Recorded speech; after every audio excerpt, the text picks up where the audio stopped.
আলাইকুম রহমতুল্লাহি ওয়া বারাকাতুহু। আজকে আমরা রাজশাহীর উদ্দেশ্যে যাচ্ছি। আমাদের গাড়ি এখনই ছেড়ে দেবে, তাই গাড়িতে সবাই এসে পড়েছে। আমাদের গাড়ি উদ্দেশ্য রাজশাহী, গাড়ি চলতেছে। অন্ধকার চারিদিকে, আমাদের গাড়ি চলছে। উদ্দেশ্য রাজশাহী, আম বাগান ঘুরবো, বিভিন্ন কিছু দেখব, নতুনত্ব জিনিস দেখে অভিজ্ঞতা বাড়িয়ে নেব। তাই ঘোরার সাথে মন মানসিকতার সাথেও সামঞ্জস্য রাখতে হয়। আমাদের গাড়ি রাত্রে অন্ধকারে চলছে। অন্ধকার ভেঙে সকালের আলো উঠবে, এটাই বাস্তবতা। দিন খেতে যেমন রাত্র খেতে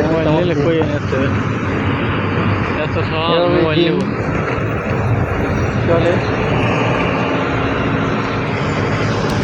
আমাদের গাড়ি সকালের আলো আমাদের কাছে এসেছে।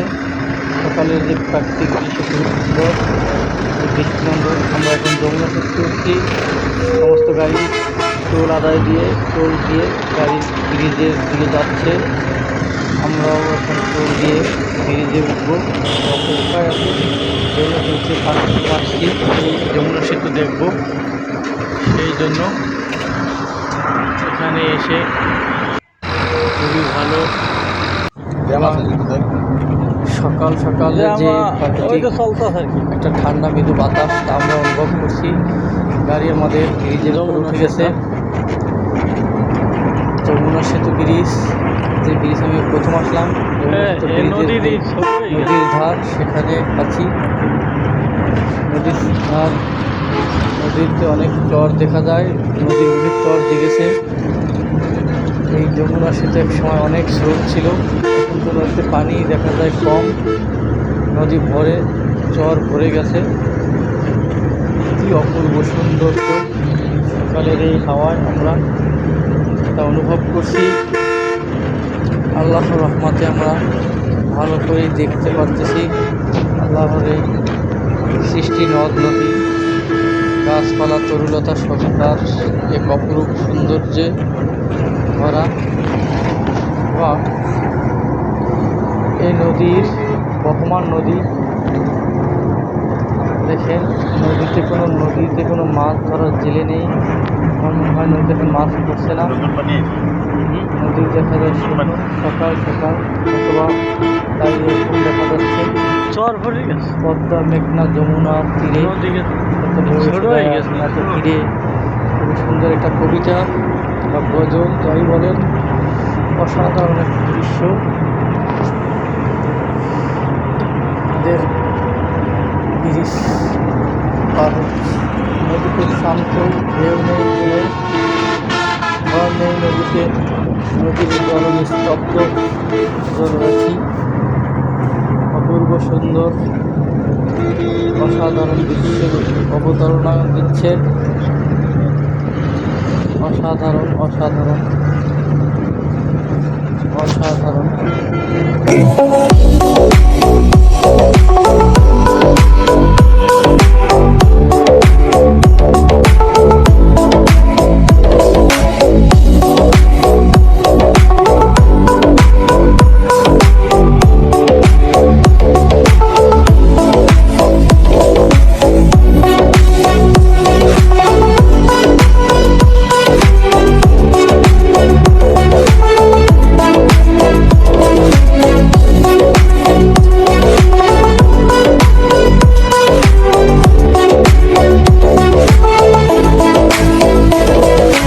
আলহামদুলিল্লাহ, চলছে গাড়ি বহু দূর, আমরা প্রায় কাছাকাছি এসে পড়েছি। তাই আসলে এই ঘোরার যে আনন্দটা, সেটা আসলে অন্যরকম। যাই হোক, যার হাতে সময় আছে অবশ্যই তাকে উচিত প্রতিটা নতুনত্ব জায়গায় ভ্রমণ করা। এর মাঝে বাড়ে জ্ঞানের সমৃদ্ধি এবং কাজের দক্ষতা, এবং প্রতিটি জায়গা সম্পর্কে নতুন নতুন অভিজ্ঞতা। বা আল্লাহর এই সুন্দর সৃষ্টি সম্পর্কে যে ধারণা, সেটিও পাওয়া যায়। এবং আল্লাহ রাব্বুল আলামিনের কত নিয়ামত দুনিয়াতে আমাদের জন্য রেখেছেন তা আমরা অনুভব করতে পারি। ফুল ফল, গাছ ভরা ফল, নদী ভরা পানি, এটাই আসলে আল্লাহর বড় নিয়ামত। এই যে আমরা খুব সুন্দর একটি আম বাগানের দিকে হেঁটে যাচ্ছি, এটা অসাধারণ। আসসালামু আলাইকুম। সুন্দর ও নৈকট্যপূর্ণ ও এখন আমের বাগানের দিকে বৈচিত্র্যময়পূর্ণ একটি গ্রাম, যেখানে আছে রাস্তার দুপাশে আমের বাগান, সাথে আছে আমাদের আরও আখ্যাত টিমের অনেক লোকজন, সবাই দেখে আত্মহারা। গ্রামের এই সুন্দর জীবন, শহরের বন্দি জীবন দেখে মানুষ অভ্যস্ত, আর শহরে মুক্ত জীবন পেয়ে দিশেহারা আত্মহারা অনেক আনন্দিত ও উদ্বেলিত, যা আসলেই অন্যরকম এক দৃষ্টান্ত সৃষ্টি করেছে। অনেক আম, আমরা আম বাগানে এসে নিজ হাতে আম পেড়ে খেয়েছি, এর তৃপ্তি আলাদা, যা বোঝা যায় না, বাগানে যার ভাষা নাই। চোখে চোখে আম, এ তো আম হয়ে রয়েছে গাছের ভিতর, ধরে না কেউই, কে ধরবে? প্রতিটা বাড়িতেই আম গাছ। এখানে আম গাছগুলো ছোট, ডালপালা বড়, পাশে বিস্তীর্ণ, এবং নিচ থেকে বসে বসে আম পাড়া যায়। একটা ছোট শিশু ইচ্ছা করলে আম পাড়তে পারবে, তাকে গাছে উঠতে হবে না। যাই হোক, আম পাড়ার যে কৌশল সেটা অনেক সুন্দর। তো জালি বানিয়ে তারা দূর থেকে মারে যাতে আমের সমস্যা না হয়। তাই বাগানে এসে আমার যে মনের যে অনুভূতি, তা আসলেই ভাষায় প্রকাশ করার মতো না। এবং আমার বন্ধু স্বাধীন আম খাচ্ছে, ও খেয়ে যে কত খুশি, মনে হচ্ছে যে এর সে খুশি আরও কোনো দিন হতে পারে নাই। দেখেন, সাথে নিয়ে গেছে চাকু দিয়ে আম কাটতেছে। এই আমের ভিতরে আল্লাহ রাব্বুল আলামিন কত নিয়ামত দিয়ে রেখেছেন, ভিটামিন ভরপুর এক অসাধারণ কেমিক্যাল মুক্ত আম, যা আমরা নিজ হাতে পেড়ে খেয়েছি। অসাধারণ এক তৃপ্তি পেয়েছি। আমের কালার, স্বাদ দুটোটাই ঠিক ছিল। গাছে আম, গাছ থেকে পেড়ে খেয়েছি পাকা আম, যা অসাধারণ এবং অফুরন্ত এক আনন্দময় সময়, যা মনে হয় আর কোনো দিন আসে কিনা জানি না। রব্বুল আলামিন কবুল করুক এরকম সময়গুলোকে, মুখ করতে পারি, আল্লাহ রব্বুল আলামিনের নিয়ামতগুলোর যেন শুকরিয়া আদায় করতে পারি, সেই চেষ্টাই করি। এবং গাছের আম পেড়ে খাওয়ার মতো যে একটা আনন্দ, বা পাকা আম পেড়ে খাওয়ার যে একটা অনুভূতি, যা আসলেই একটা মানে তা বলার মতো না। আমরা যেহেতু শহরে থাকি, গ্রামে এসে যে একটা আম পেড়ে খেয়ে বা যা কিছুই খাই, মনের ভিতরে একটা আলাদা তৃপ্তি কাজ করে, শান্তি কাজ করে। তাও আবার যদি হয় ন্যাচারাল এবং কেমিক্যাল মুক্ত, তাহলে তার কথাই নাই। এত সুন্দর বাগান, এখানের মানুষজনের আচার আচরণেও আমরা অনেক সন্তুষ্ট, তাদের আচার আচরণ খুব ভালো। এই রাজশাহী, এটা চারঘাট, এখানে আমরা খুবই ভালো অনুভব করেছি, আনন্দ করেছি। আমাদের আম যাত্রা খুব ভালো লেগেছে। আমরা রাজশাহী শহর ঘুরে ঘুরে দেখেছি এই রাজশাহী শহরটা কত সুন্দর করে সাজানো গোছানো এবং মনোরম পরিবেশ, গাছপালা, তরুলতায় ঘেরা, যা দৃষ্টান্ত সৃষ্টিকারী শহর হিসাবে আমার কাছে বিবেচিত হয়েছে। অফুরন্ত এক সৌন্দর্যমণ্ডিত শহর, দুই পাশে গাছের বাগান, ফুলের বাগান, মাঝখানে সুন্দর লাইটিং ব্যবস্থাপনা খুব ভালো। যে করেছিল তার আসলেই মন মানসিকতা ছিল অন্যরকম, এবং এক দৃষ্টান্তকারী সৃষ্টি করে গেছেন। এই শহরটাকে সুন্দরভাবে সাজানো গুছিয়ে রেখে গেছেন।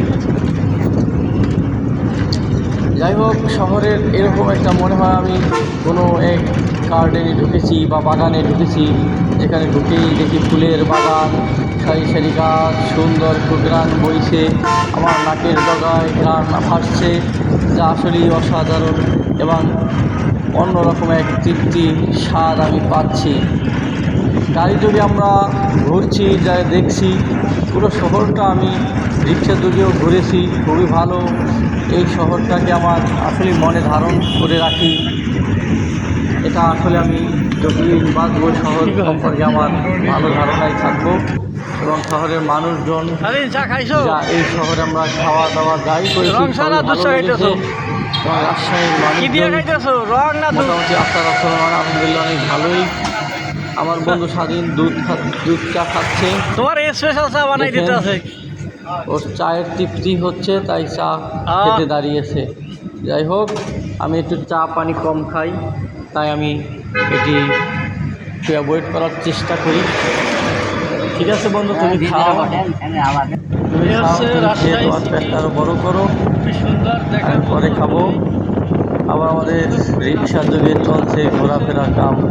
রাস্তার মাঝখানে কি সুন্দর লাইটিং, কি সুন্দর দৃষ্টানন্দন দৃশ্য, অপরূপ এক সৌন্দর্য, যা এক ঐতিহাসিকভাবে দিগন্ত সৃষ্টিকারী এক শহর রাজশাহী। রাজশাহী শহরকে আসলেই না দেখলে কেউ বুঝতে পারবো না।